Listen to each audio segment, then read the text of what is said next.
नमस्कार, मी माझ्या क्रिकेट कुझिन कारवा चॅनलवर आपलं मनपूर्वक स्वागत करतो.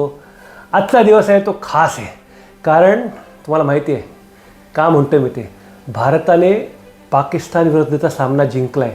अहो नुसता जिंकला आहे नाही, मी कुठच्याही क्षणी इंटरवलपर्यंत किंवा पहिल्या हाफपर्यंत म्हणेन, मी इंटरवलच म्हणतो मी, कारण पिक्चरच होता तो, की भारत सामना जिंकेल असं कुठेही वाटत नव्हतं. इव्हन पाकिस्तानच्या पहिल्या 10 ओव्हर होईस्तरसुद्धा वाटत नव्हतं की भारत सामना जिंकेल. पण भारताच्या गोलंदाजांनी जी करामत केली आहे बुमराह आणि कंपनीने, त्याला तोड नाही. म्हणजे असं म्हणतात ना, एखादा सुंदर पिक्चर किंवा सुंदर गाण्याची मैफिल तुम्ही रात्री उशिरा बघून घरी आलात की झोप लागत नाही, आपण त्या मैफिलीच्या किंवा पिक्चरच्या आठवणी जागवत असतो. तसं माझं काहीसं झालं आहे. अजून मी भारतात आहे, तर काल रात्री 1:30ला सामना संपल्यावर मला झोप लागली नाही, कारण हा सामना तसा होता.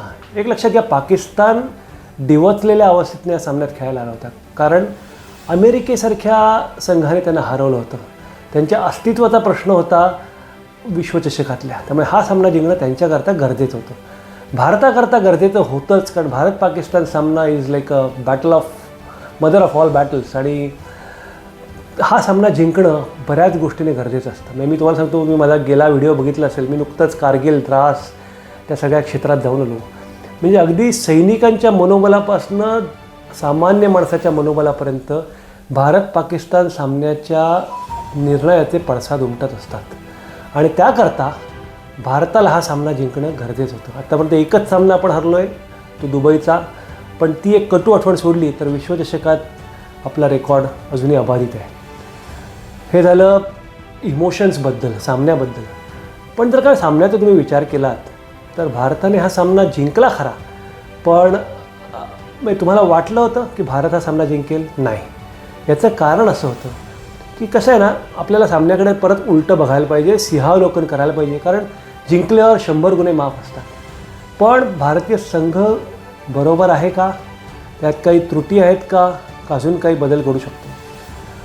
पॉईंट नंबर 1, सलामीला विराट कोहली आणि रोहित शर्मा येणं हे कितपत योग्य आहे? म्हणजे तुमच्याकडे यशस्वी जयस्वालसारखा एक सुंदर ओपनर आहे, रोहित शर्माबरोबर त्याचं ट्युनिंग चांगलं जमलं आहे, left hand right hand combination आहे. विराट कोहली हा वन डाऊन असतो, मान्य आहे, तत्त्वतः वन डाऊन बॅट्समन हा ओपनिंग प्लेअरबरोबरच पॅड बांधून तयार असतो, कारण टेक्निकली दुसऱ्या चेंडूवर पण तो मैदानात येऊ शकतो. पण स्टील वन डाऊन बॅट्समन हा वन डाऊन असतो, ओपनर हा ओपनर असतो. तर विराट कोहली आणि रोहित शर्मा यांनी सलामीला जाणं हे म्हणजे बुद्धिबळातलं तुम्ही वजीर आणि राजाने तुमचं गेम ओपन करण्यासारखं आहे. मला वाटतं यांच्यापैकी रोहित शर्मा हा नैसर्गिक ओपनर आहे, त्याला तर पर्याय नाही. पण विराट कोहली हा मधल्या फळीत राहून पूर्ण डावाची सूत्र किंवा सुकाणू त्याच्या हाती सोपवणं हे गरजेचं आहे. तर भारताने याचा विचार परत करायला पाहिजे. हा झाला point number 1.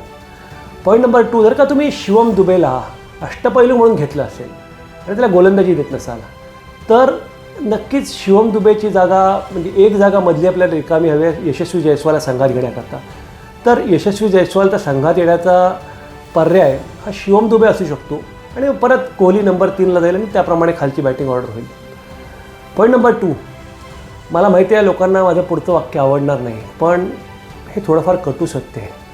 Suryakumar यादवचा Karishma 2022च्या world कपचा राहिलेला नाही. याचं कारण सांगतो, 2022ला त्याने जे फटके काढले, त्याने धुमाकूळ घातला होता. मी तेव्हा होतो ऑस्ट्रेलियात, आणि इट वॉज अ सेन्सेशन. पण कसं आहे, त्यावेळेला प्रतिस्पर्ध्यांकडे डेटा नव्हता सूर्यकुमार यादवला डिकोड करायचा. आता सूर्यकुमार यादवला डिकोड करायचा डेटा आहे, भरपूर डेटा आहे, आणि डेटा ॲनालिटिक्समध्ये मी स्वतः प्रचंड काम करत असल्यामुळे मला माहिती आहे की डिकोड करणं किती सोपं आहे. आणि सूर्यकुमार यादवच्या तुलनेत गेल्या कित्येक खेळ्या बघाल तर तो फारसा चमकलेला नाही, एखाद दुसरा अपवाद असेल. त्यामुळे सूर्यकुमार यादव पण एक मोठा प्रश्नचिन्ह निर्माण होऊ शकतं. तिसरा माझा प्रश्न आहे तो म्हणजे आपल्या गोलंदाजीचा. गोलंदाजी जेव्हा तुमच्याकडे बुमरासारखं धारधार अस्त्र असतं, मी 119 सारखी नगण्य धावसंख्या डिफेंड करत असता, तेव्हा तुमच्या डावाची सुरुवात तुमच्यातल्या सर्वोत्तम गोलंदाजाने केली पाहिजे, याच्यात दुमत असता कामा नये. पण हे आयर्लंडच्या मॅचविरुद्ध पण बघितलं की आपण अर्शदीप आणि सिराज हे ओपनिंग करतायत आणि बुमरा 4थ्या ओव्हरला येतो आहे. हे का?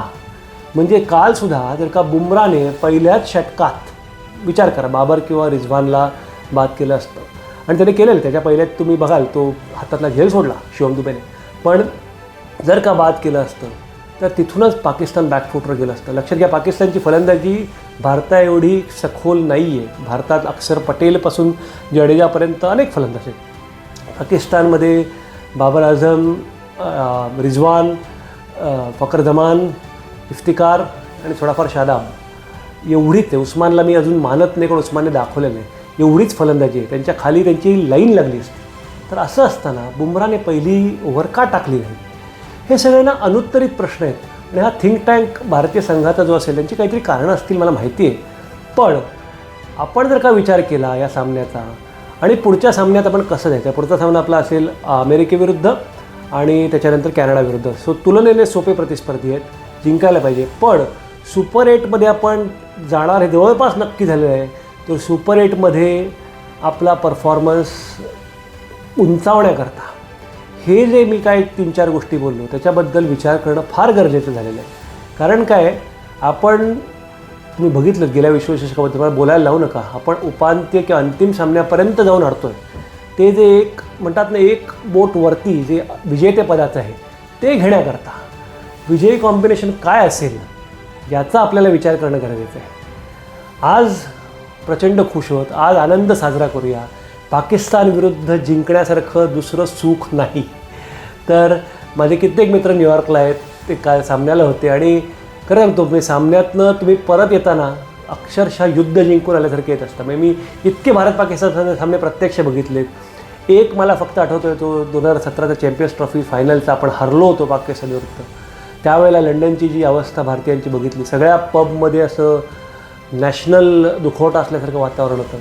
पण त्याच्यानंतर मँचेस्टरला जिंकलेलं बघितलं, नंतर गेल्या वर्षी अहमदाबादला बघितलं. सो भारत पाकिस्तान सामना खरं तर मैदानाचा सामनाच असतो तुम्ही बघाल तर. पण आपण मीडिया आणि टी व्हीच्या माध्यमातून तो इतका मेलोड्रामॅटिक करतो की त्याला तोडण्याने करायला पाहिजे. म्हणजे हा सामना is like something different. Is not a normal match.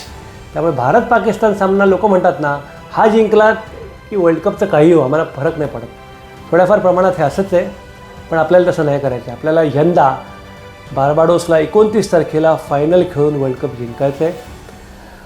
पुढचा जो लेग आहे सुपर 8 तो कव्हर करण्याकरता मी पुढच्या सोमवारी इथून प्रस्थान करतो आहे.